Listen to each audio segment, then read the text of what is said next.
warahmatullahi wabarakatuh. Alhamdulillahirabbil alamin wassalatu wassalamu ala asyrofil anbiya'i wal mursalin wa ala alihi wa sahbihi ajmain, amma ba'd.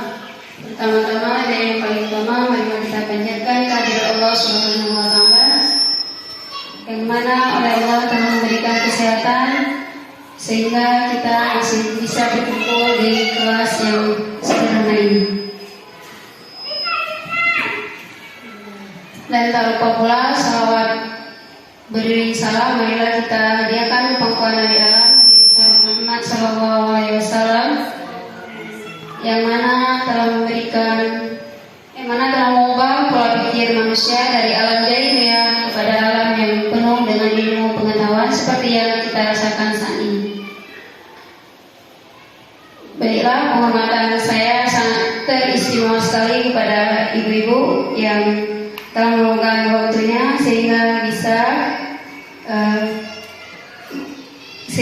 berkumpul di kelas ini guna dan maksud yaitu mensosialisasikan pemahaman tentang budaya positif di sekolah. Maaf sebelumnya, di sini saya bukan menggurui ibu-ibu, tapi kita sama-sama berdiskusi dan men-sharing apa yang saya dapatkan dan juga mungkin apa yang ibu dapatkan bisa kita share sama-sama di sini atau kita diskusi sama-sama.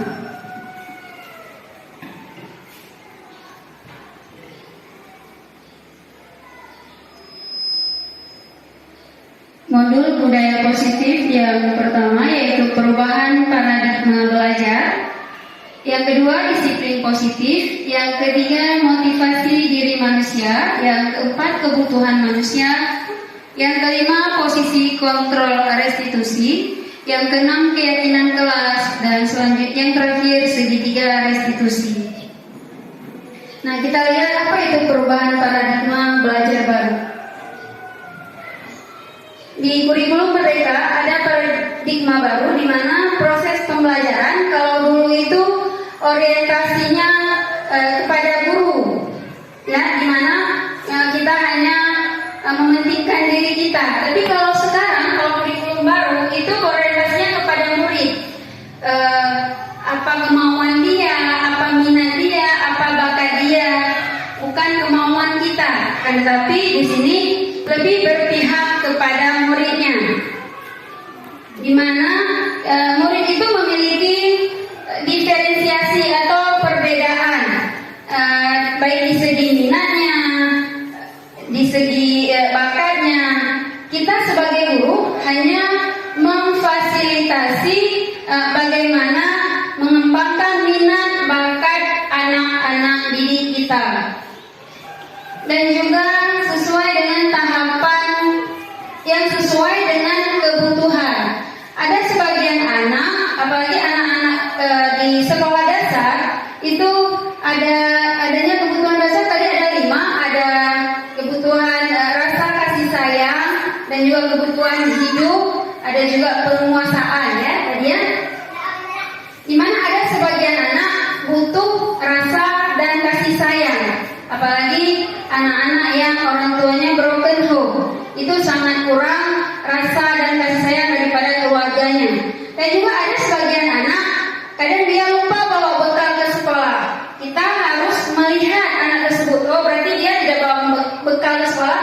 Kita bisa memberikan bekal dengan memberikan makanan kepada anak tersebut, ataupun kita suruh kawannya berbagi bekal tersebut kepada anak yang lainnya.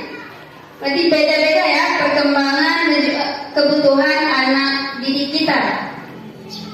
Begitu juga dengan kita dewasa ya.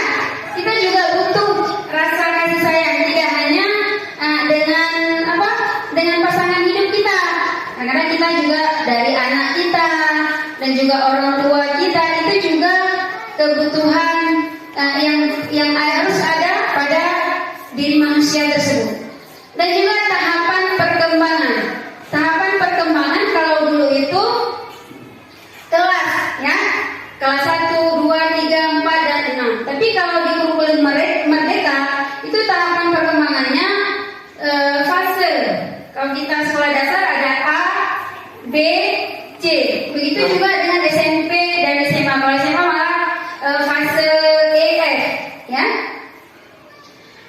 di mana semua tahapan tersebut kebutuhan guna untuk mewujudkan profil pelajar Pancasila.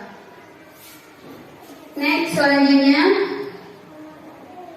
disiplin. Disiplin. Ada yang tahu nggak ibu-ibu dengan kata disiplin itu apa yang terbayang di pikiran ibu-ibu tentang disiplin? Ada? Ada ibu-ibu? Kesadaran seseorang terhadap tanggung jawab. Iya, kesadaran seseorang. Bagus sekali Bu Mai. Yang lain?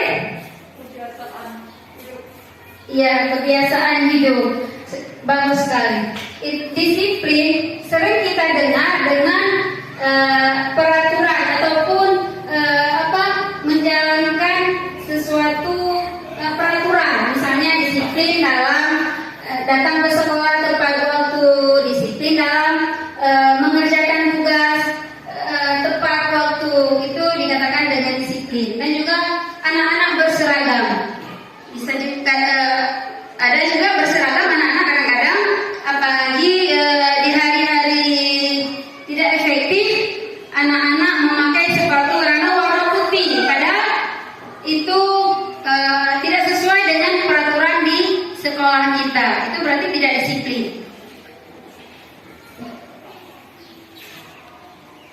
Biasanya itu dikaitkan dengan tata tertib atau teratur ya. Anak-anak patuh pada peraturan. Disiplin tidak selalu kita kaitkan dengan hukuman.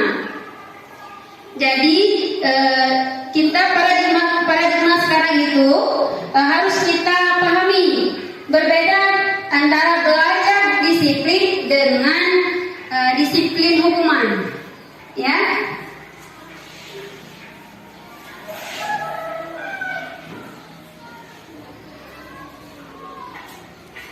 Disiplin yaitu kesadaran seseorang untuk mau dan mampu mengendalikan diri dan mematuhi semua aturan atau nilai-nilai yang telah disepakati atau diyakini bersama-sama.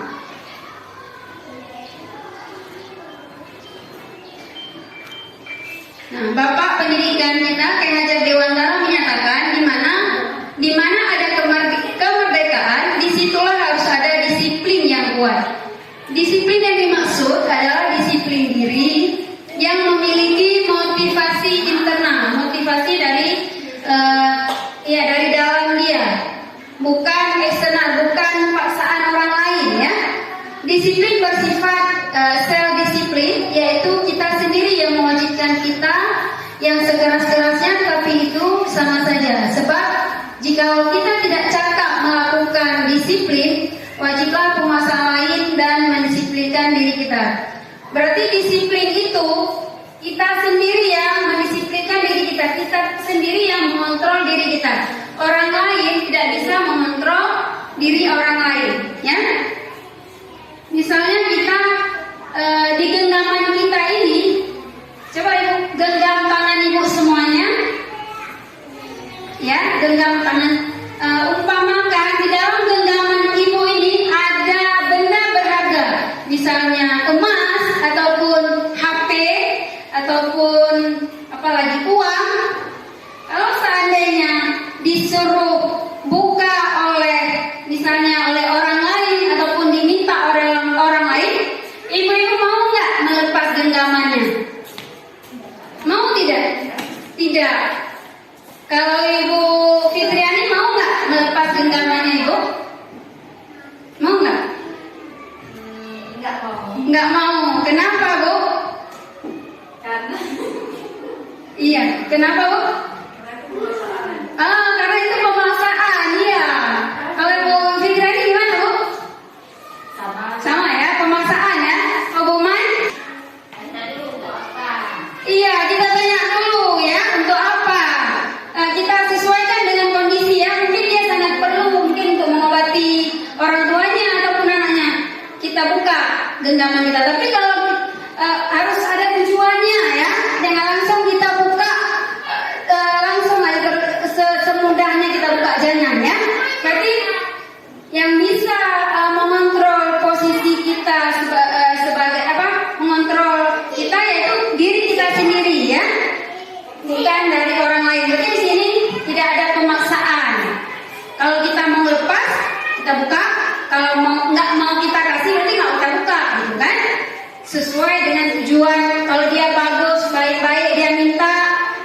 kasih. Kalau dia model pemaksaan, nggak mau kita kasih ya kan? Apalagi benda yang ada di genggaman kita itu benda berharga. Ya. Next.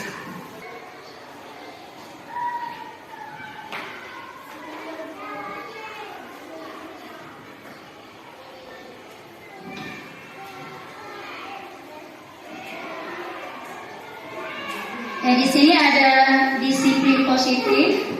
Berarti seorang pendidik itu yaitu menuntun murid menjadi murid yang merdeka dan memiliki disiplin positif sehingga mereka dapat berperilaku dan mengacu dengan nilai-nilai kebajikan universal dan juga memiliki motivasi intrinsik ya dari diri siswa tersebut, bukan paksaan daripada orang lain.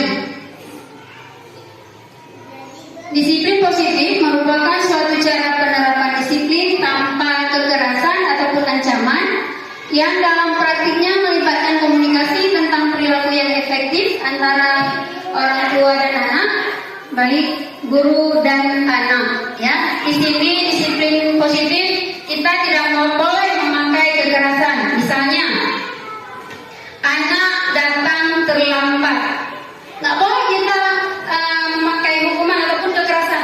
Kenapa kamu terlambat? Karena kamu saja yang terlambat. Gitu. Tidak boleh. Kita tanyakan dulu kenapa anak terlambat. Kita dengar dulu apa ya. Mungkin dia ada alasan terlambat. Bisa saja dia terlambat bangun. Bisa saja dia nggak ada yang antar ke sekolahnya.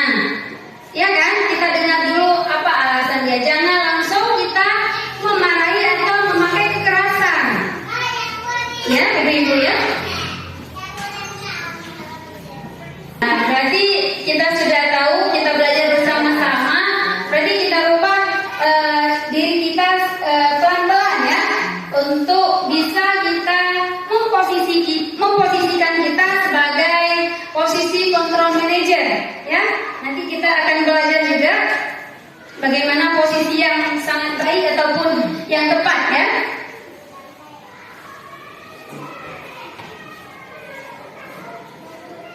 Nah, selanjutnya kebutuhan dasar manusia ya. Ada bertahan hidup, cinta dan kasih sayang, penguasaan, kebebasan dan ketenangan. Bertahan hidup. Kalau bertahan hidup di sini berarti kita sedang makan, minum ya, tempat tinggal ya. Mungkin kalau mobil apalagi seperti kereta itu hanya pelengkapnya ya. Ya, kalau kita belajar dulu mungkin sekunder ya. Primer apa sekunder? Primer ya. Iya. Cinta dan kasih sayang. Nah, seperti tadi saya katakan, anak-anak butuh cinta dan kasih sayang daripada seorang gurunya, seorang pendidik ya. Dimana cinta dan kasih sayang itu sangat erat dengan batin anak-anak tersebut kalau kita memakai cinta dan kasih sayang kepada anak-anak tersebut. Ya. Penguasaan. Berarti di sini kita menguasai bagaimana pembelajaran tersebut dan juga kebutuhan dasarnya. Kebebasan. Berarti di sini bukan bebas anak bisa lari ataupun bermain-main seenaknya di dalam kelas ketika kita memberikan pelajaran, ya. Bebas di sini punya tujuan, punya arahnya, ya.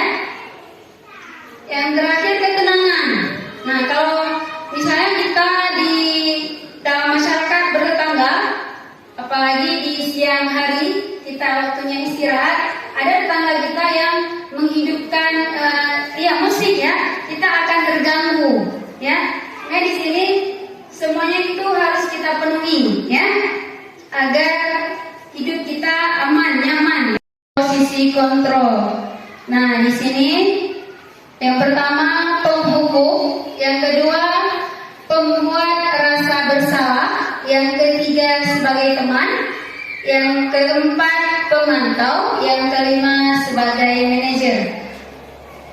Nah, penghukum biasanya yang sering kita buat, kita memposisikan diri kita sebagai penghukumkah, pembuat rasa bersalah, teman, pemantau, apa manajer? Yang mana Ibu?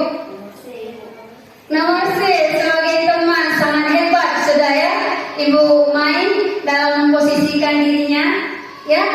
Tapi kalau saya dulu ya sering saya membuat sebagai penghukum, memposisikan diri saya sebagai anak-anak sebagai penghukum, menghukumi anak-anak, langsung kita memarahinya ya.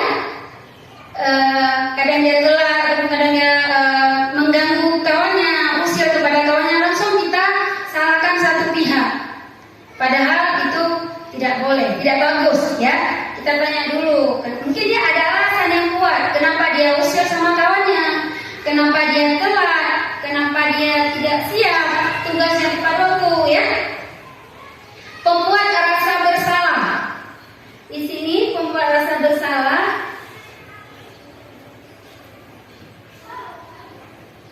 Si gurunya itu lebih halus. Aduh, misalnya telat. Aduh, kok kamu lagi yang telat?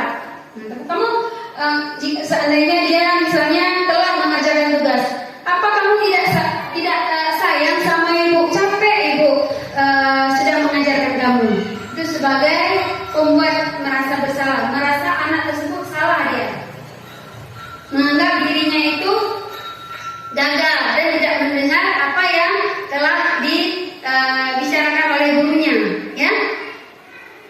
Dan juga contoh posisi sebagai teman, orang yang dekat dengan anak-anak, ramah, sok kenal dan sok dekat.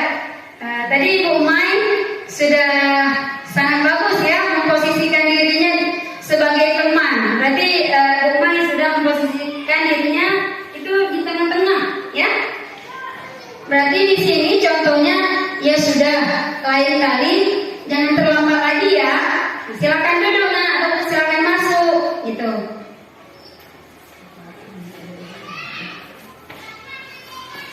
Nah, posisi kontrol selanjutnya sebagai pemantau. Jika siswa tidak disiplin, guru lebih santai. Ia tidak menghardik, tidak mencaci, tidak berkata kasar, dan juga intonasinya datar saja. Dan guru mengingatkan peraturan-peraturan yang telah disepakati. Hanya melihat dan menanyakan, kan seperti itu ya. Itu posisinya sebagai pemantau, ya. Posisi bertanya tentang apa yang membuat mereka terlambat. Anak-anak diharapkan jujur menjawab. Misalnya, saya terlambat karena semalam menonton YouTube, main game, dan juga begadang dan sebagainya. Dari kelima posisi kontrol tersebut, yang paling bagus atau yang paling tepat, kita memakai posisi kontrol manager. Iya. Berarti paradigma dulu yang telah kita buat berarti masih belum tepat ya. Ada yang sebagai penghukum, pemantau sudah bagus juga ya. Karena posisinya ada setelah manajer langsung pemantau ya. Teman seperti Umay ada lumayan juga ya. Berarti di sini posisi kontrol yang sangat bagus atau yang sangat tepat untuk kita menangani kasus atau permasalahan yang ada di sekolah ataupun di kelas, yaitu posisi kontrol manager, ya, ibu-ibu ya.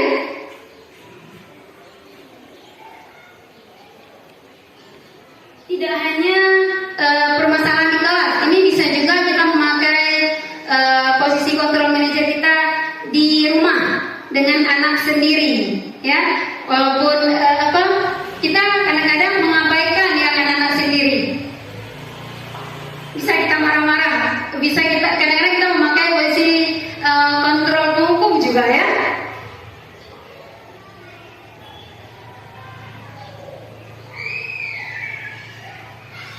Nah, motivasi perilaku manusia itu yaitu dorongan yang timbul secara sadar maupun tidak sadar untuk melakukan sesuatu tindakan. Yang pertama ada motivasi untuk menghindari ketidaknyamanan atau hukuman. Yang kedua motivasi untuk mendapatkan imbalan atau penghargaan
dan juga murid itu menyembunyikan kesalahan. Hukuman itu bisa verbal dan juga dengan kekuatan kita ya. Dan juga penghargaan tidak efektif, dan kedua merusak lingkungan, bisa menghakimi dengan sistem ranking dan juga memastikan kreativitas. Berarti konsep paradigma baru, konsep kurikulum merdeka itu ada konsep identitas gagal. Kalau kita memakai hukuman penghargaan, itu konsepnya gagal. Anak-anak tersebut mengharapkan hukuman, mengharapkan imbalan. Ya, kalau kita tidak kasih penghargaan atau imbalan, tidak mau melaksanakan tugasnya, berarti itu gagal ya.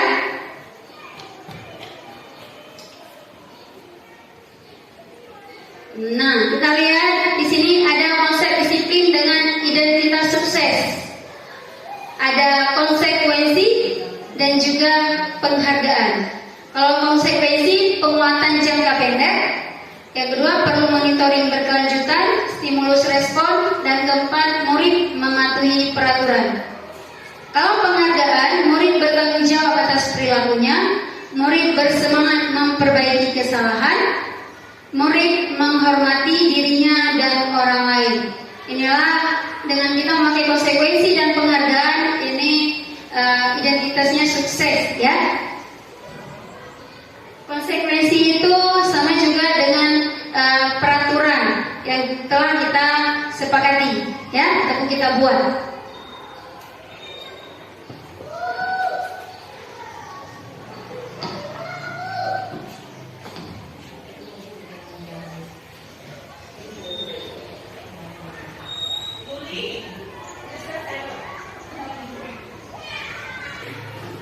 Nah, kita masuk lagi tentang keyakinan kelas ya.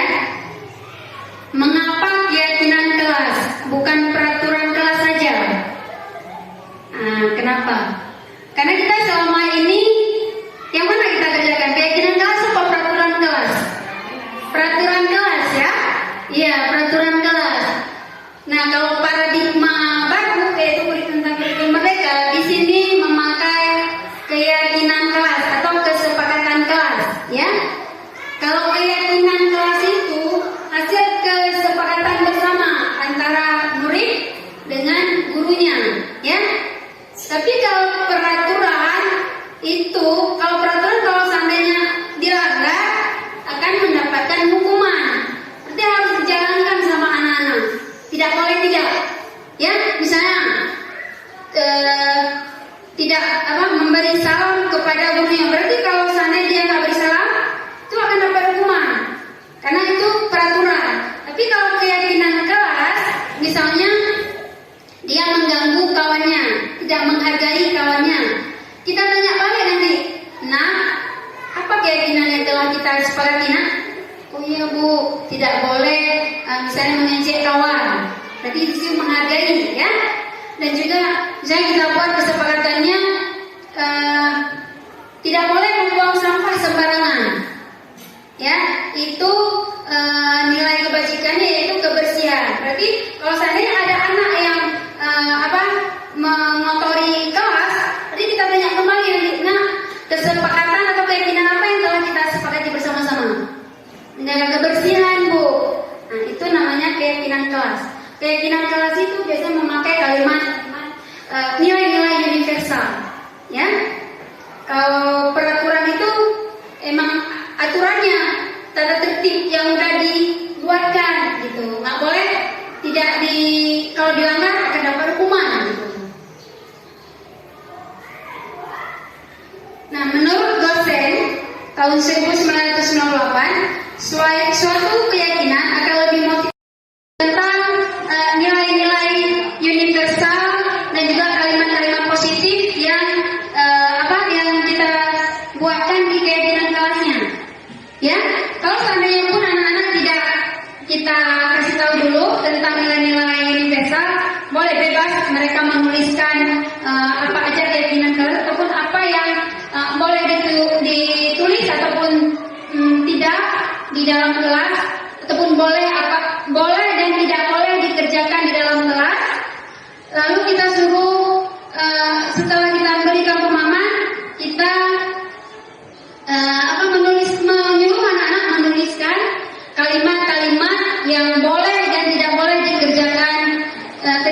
pembelajaran berlangsung.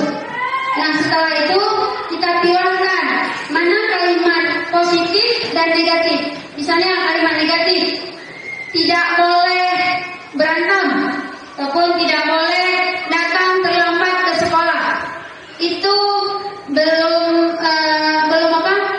universal nilainya. Masih kalimat negatif. Ataupun tidak boleh berbicara di dalam kelas. Ya, kita pilih-pilihkan lagi nanti menjadi kalimat positif. Misalnya tidak boleh membuang sampah sembarangan. Bisa kita buatkan ke dalam kalimat positif, buanglah sampah pada tempatnya. Itu. Dan juga setelah kalau kita tulis dan terakhir dengan memberikan kesepakatan, misalnya dengan tanda tangan ataupun dengan stempel bahwasanya kesepakatan atau keyakinan kelas telah kita sepakati bersama-sama. Ya.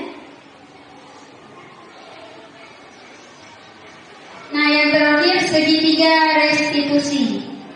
Segitiga restitusi adalah proses menciptakan kondisi bagi murid untuk memperbaiki kesalahan mereka, sehingga mereka bisa kembali pada kelompok mereka dengan karakter yang lebih kuat. Segitiga restitusi itu ada 3. Yang pertama, menstabilkan identitas. Yang kedua, validasi tindakan. Yang ketiga, menanyakan keyakinan. Bagaimana menstabilkan identitas? Kita semua akan melakukan hal yang bisa kita lakukan. Misalnya seperti tadi kita ambil contoh kasusnya anak terlambat, kita tanyakan dulu hal apa yang bisa kita lakukan. Misalnya, nak, kenapa kamu terlambat hari ini? Nah, jangan langsung kita menghakim atau menghukum mereka. Kan kamu sama saja terlambat, tidak ada yang lain. Iya baik kamu terlambat. Jangan seperti itu. Kita tanya dulu, kenapa nak terlambat? Dia pasti punya alasannya. Mungkin dia telat bangun, kadang-kadang dia begadang semalam, ataupun tidak ada yang antar ke sekolah. Validasi tindakan. Nah, semua perilaku memiliki alasan. Nah, kita manusia, misalnya, validasi tindakan. Nah, kita tanya lagi di sini alasan dia telat kenapa? Ya, tadi menstabilkan identitas itu, kita tambahkan lagi wajar. Misalnya, wajar kamu terlambat, nak. Kadang-kadang ibu juga terlambat. Kita sebagai manusia, bisa kita kaitkan dengan hal-hal yang bisa kita lakukan, dengan hal baik, gitu kan? Jangan langsung kita menghakimi mereka atau menyalahkan mereka. Validasi tindakan. Semua perilaku memiliki alasan. Ada alasan tersendiri mengapa mereka terlambat. Dan yang terakhir, menanyakan keyakinan. Kita semua memiliki motivasi internal. Nah, tadi kan kita sudah membuat keyakinan. Kita tanya kembali, bagaimana, mau nggak kamu memperbaiki kesalahan kamu? Iya Bu. Nah, besok kamu ketika tidur atau sebelum tidur, kamu memakai alat memasang alarm ya, ataupun coba ingatkan kepada orang tuanya untuk membangunkan ketika di pagi hari supaya tidak terlambat lagi. Nah, kita tanya lagi, keyakinan apa ya nak yang telah kamu langgar? Tidak disiplin Bu. Mau nggak kamu memperbaikinya? Ya mau Bu, insya Allah ke depan saya akan memperbaikinya. Itulah penerapan segitiga restitusi dalam kita menangani atau mengatasi permasalahan yang ada di sekolah maupun di kelas. Terima kasih, cukup sekian hasil diskusi kita hari ini. Terima kasih juga kepada Ibu yang telah meluangkan waktunya. Saya akhiri, wabillahi taufiq wal hidayah. Assalamualaikum warahmatullahi wabarakatuh.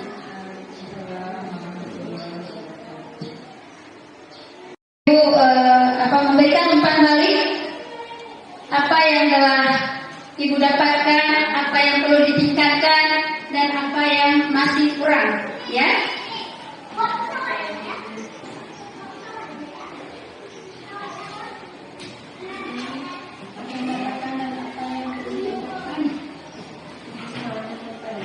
Belajar,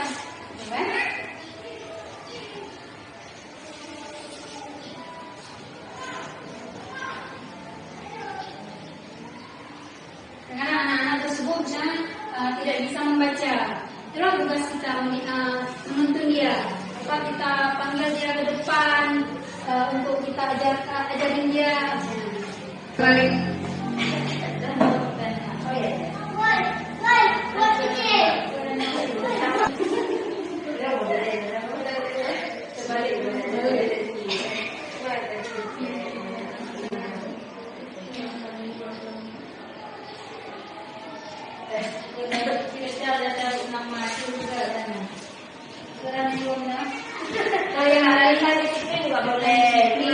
Sopan santunnya kan? Iya. Itu juga budaya positif. Tulis di sini.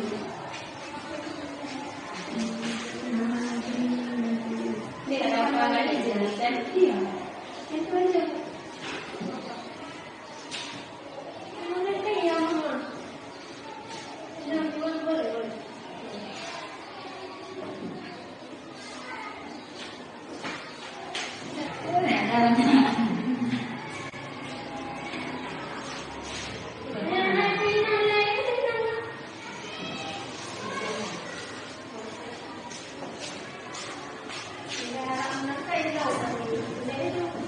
Di sini ada kurikulum yang satu sudah berubah lagi ke kurikulum selanjutnya. Dan juga sangat memotivasi dengan adanya di hari-hari. Dan juga penerapan IKN bagaimana caranya kita seorang guru lebih cepat paham dalam penerapan IKN-nya. Kriteria disiplin bersikap baik dan tegas, membiasakan 5S. Itulah tadi umpan balik dari ibu-ibu semuanya. Terima kasih telah memberikan umpan balik terhadap pembelajaran materi yang telah saya diskusikan tadi. Saya akhiri. Wabillahi taufiq wal hidayah. Assalamualaikum warahmatullahi wabarakatuh. Nanti kena hukuman. Kalau nggak kita jalankan dia kan? Nah, kalau sekarang kita buat kesepakatan sama-sama. Semuanya kita buat. Anak ibu sama-sama kita buatkan kesepakatan kelas untuk menjadikan keyakinan kelas kita masing-masing.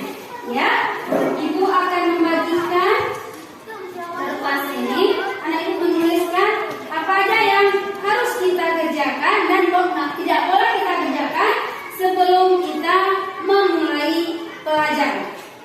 Oke? Siap ya? Yang anak perempuan ibu kasih warna pink, yang anak lakinya kertas warna kuning. Dan anak ibu tuangkan jawabannya di sini. Ya?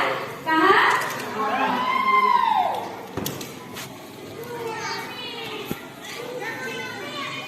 Pakai pensil. Boleh.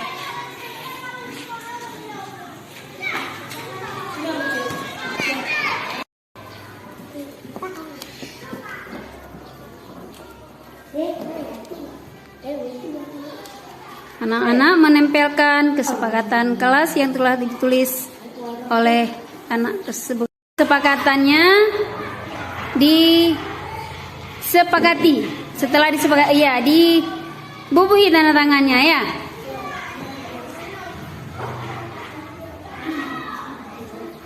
Saling menyayangi.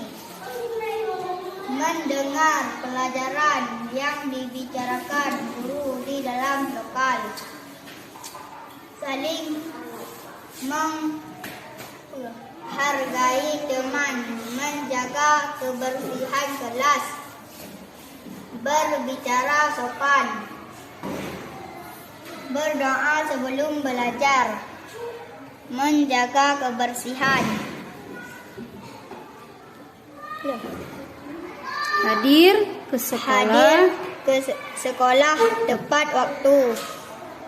Duduk pada kursi yang disediakan. Saling menyayangi, menjaga kebersihan kelas, saling menghargai, berbicara sopan, keluar harus minta izin. Ini punya saya. Punya saya. Punya saya. Punya saya. Punya saya. Suhail Hanif, tahu tidak ibu panggil ke depan, nak? Tidak tahu, Bu. Iya, tadi ibu perhatikan ketika ibu mengajar, Suhail dengan Abu Firmansyah menarik-narik, marah-marah. Kenapa sayang? Karena saya kesal sama Abu. Karena dia selalu mengambil alat tulis saya seperti roll, pensil, dan stick. Iya, kalau seperti itu wajar Suhail marah. Kalau ibu juga akan marah karena dia selalu meminjamkan barang kita pada saat itu. Suhail ngapain? Saya katain dia, saya bentak dia. Oh begitu, kamu pasti melakukan itu karena punya alasan kan Suhail? Ya, Bu. Dia mengambil barang saya tanpa izin. Wajar kamu marah-marah, dia ambil barang kamu tanpa izin. Dan untung saja kamu tidak cuma bentak-bentak dia, tidak memukulnya. Iya, Bu. Tentu saya masih ada kesabaran. Alhamdulillah. Sekarang ibu mau tanya, sikap kamu sudah sesuai tidak? Tidak, Bu. Saya tahu itu salah. Jadi yang mananya? Saya terlalu emosi marah-marah. Kamu tahu kan, mengatain orang itu salah, walaupun dia mengambil barang kamu tanpa izin. Iya, Bu. Ada kesepakatan dan keyakinan yang kita sepakati ketika sedang marah-marah. Iya, Bu. Iya, Bu. Saya harus lebih sabar. Saya harus lebih sabar. Nah, kira-kira Suhail mau memperbaiki kesalahannya? Iya, Bu. Bagaimana caranya? Saya akan lebih sabar dan menyayangi teman. Kalau kamu bersikap seperti itu, kira-kira bagaimana alasannya? Akan disayang teman. Banyak teman yang mau berkawan. Iya, benar sekali. Sekarang kita akan menyelesaikan permasalahannya. Ya, duduk kembali ya. Assalamualaikum warahmatullahi wabarakatuh. Perkenalkan, nama saya Muhammad Suhail Hanif, kelas 3. Terima kasih, Bu Muli. Saya senang karena Ibu tidak marah menyelesaikan masalah yang saya buat. Saya tidak akan menjadi orang yang emosi dan akan menyayangi teman. Terima kasih. Assalamualaikum warahmatullahi wabarakatuh.